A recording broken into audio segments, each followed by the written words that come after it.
Hello दोस्तों, बौद्ध दर्शन की श्रृंखला के अंतर्गत आपने बुद्ध के आर्य सत्य में से प्रथम आर्य सत्य दुख के बारे में पूर्व वीडियो में जानकारी प्राप्त की है।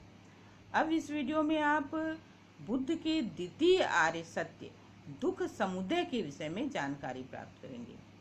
दोस्तों, दुख समुदय अर्थात दुख का कारण।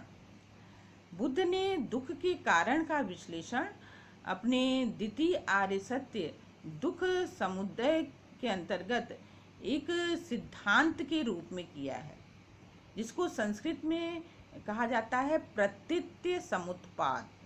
प्रतीत्य समुत्पाद यह दो शब्दों के योग से बना हुआ है, प्रतीत्य और समुत्पाद। प्रतीत्य अर्थात किसी वस्तु के उपस्थित होने पर, प्रतीत्य का अर्थ है किसी वस्तु के उपस्थित होने पर, और समुत्पाद का अर्थ है किसी अन्य की उत्पत्ति। तो इस तरह से प्रतीत्य समुत्पाद का जो शाब्दिक अर्थ होगा दोस्तों, वह है एक वस्तु के उपस्थित होने पर अन्य वस्तु की उत्पत्ति। इस तरह प्रतीत्य समुत्पाद कारण कार्य सिद्धांत पर आधारित है। बुद्ध का कहना है कि प्रत्येक विषय का कोई न कोई कारण अवश्य होता है, और इसलिए वो कहते हैं कि कोई भी घटना बिना कारण के घटित नहीं होती या उपस्थित नहीं होती। तो बौद्ध दर्शन ने ये दुख के कारण को, दुख को 12 कड़ियों में व्यक्त किया है, 12 कड़ी बताकर समझाने का प्रयास किया है। जिसमें पहला है जरा मरण। जरा मरण जिसको सुनकर ही आप समझ गए होंगे, जरा माने वृद्धावस्था और मरण माने मृत्यु। तो कहते हैं कि जरा मरण संसार के समस्त दुख जैसे रोग, शोक, निराशा, उदासी इत्यादि का प्रतीक है। उनका कहना है कि वृद्धावस्था और मृत्यु जो है, लोगों को अगर कोई कह ले कि हमें कोई दुख नहीं है, तो लेकिन फिर भी ये जो दो दुख हैं, वृद्धावस्था और मृत्यु का भय, यह अवश्य मनुष्य को सताता है। और उसके बाद वो बताते हैं कि जरा मरण का जो कारण है, क्योंकि अगर कारण नहीं होगा तो कार्य नहीं होगा, तो जरा मरण का जो कारण है वो है जाति। जाति माने जन्म लेना। कि अगर व्यक्ति जन्म ही नहीं लेगा, अगर व्यक्ति जन्म ही नहीं लेता, तो वृद्धावस्था और मृत्यु जैसे दुख उसको क्यों नहीं सहना पड़ता। लेकिन जरा मरण का कारण क्या है, वो जाति है। इसी तरह वे कहते हैं जाति का कारण जो है वह है भाव, अर्थात मानव को इसलिए जन्म लेना पड़ता है क्योंकि उसमें जन्म लेने की प्रवृत्ति विद्यमान रहती है।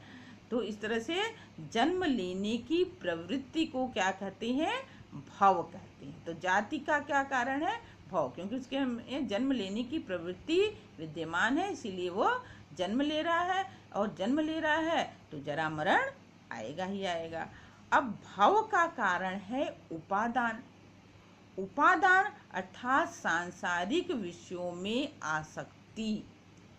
क्या हुआ, सांसारिक विषयों में आसक्ति। अब उपादान का कारण क्या होगा, तृष्णा।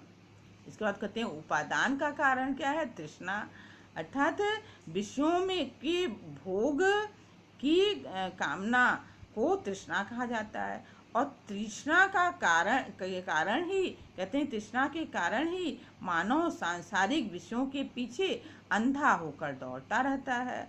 और तृष्णा का कारण वो बताते हैं क्या है, वेदना।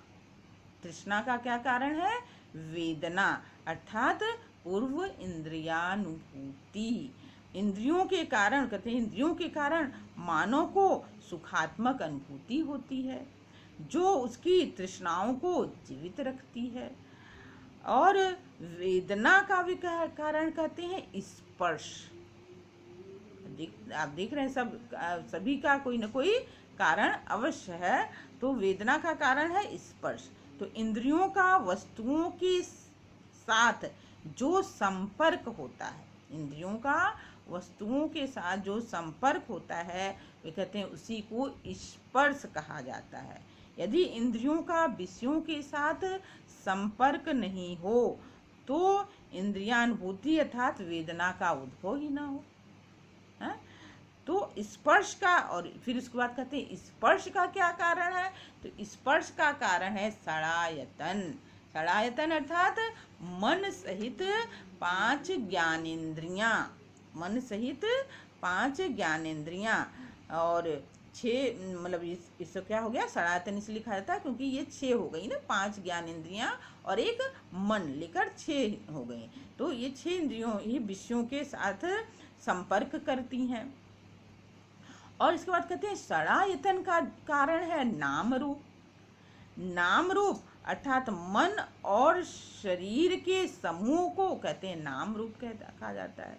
यदि नाम रूप का अस्तित्व नहीं रहेगा तब ये 6 इंद्रियों का भी प्रादुर्भाव नहीं हो सकता। मतलब नाम रूप का अगर अस्तित्व न रहे तो ये जो 6 इंद्रियां, मन और 5 ज्ञान इंद्रियां हैं, इनका भी प्रादुर्भाव नहीं हो सकता। इसके बाद कहते हैं नाम रूप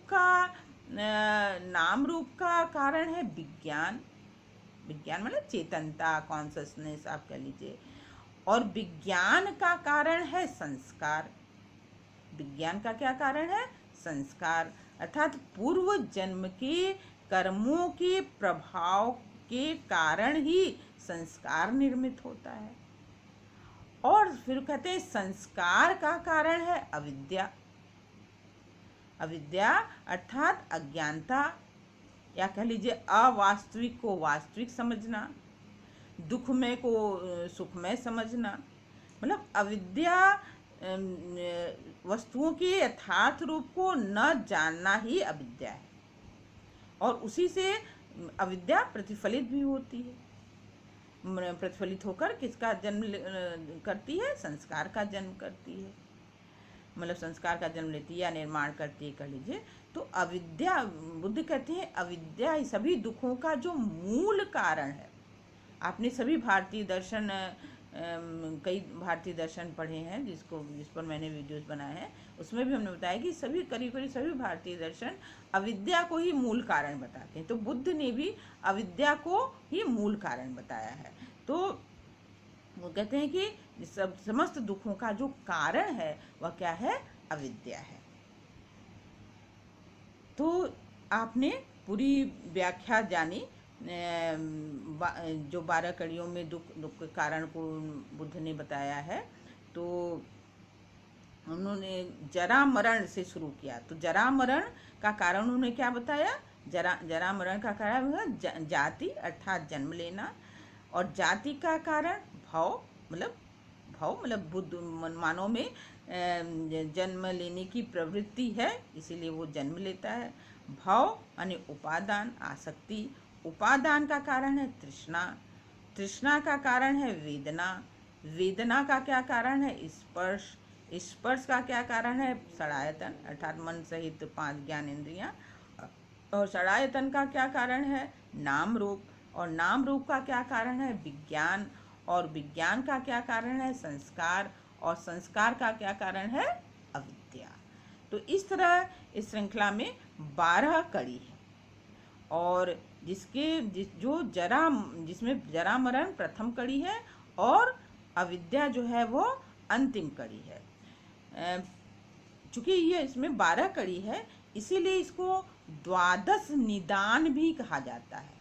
द्वादश क्या कहा जाता है? द्वादश निदान भी कहा जाता है, क्योंकि यह सिद्धांत दुख का कारण पता लगाने के लिए 12 कड़ियों की विवेचना करता है, इसीलिए इसको द्वादश निदान भी कहा जाता है।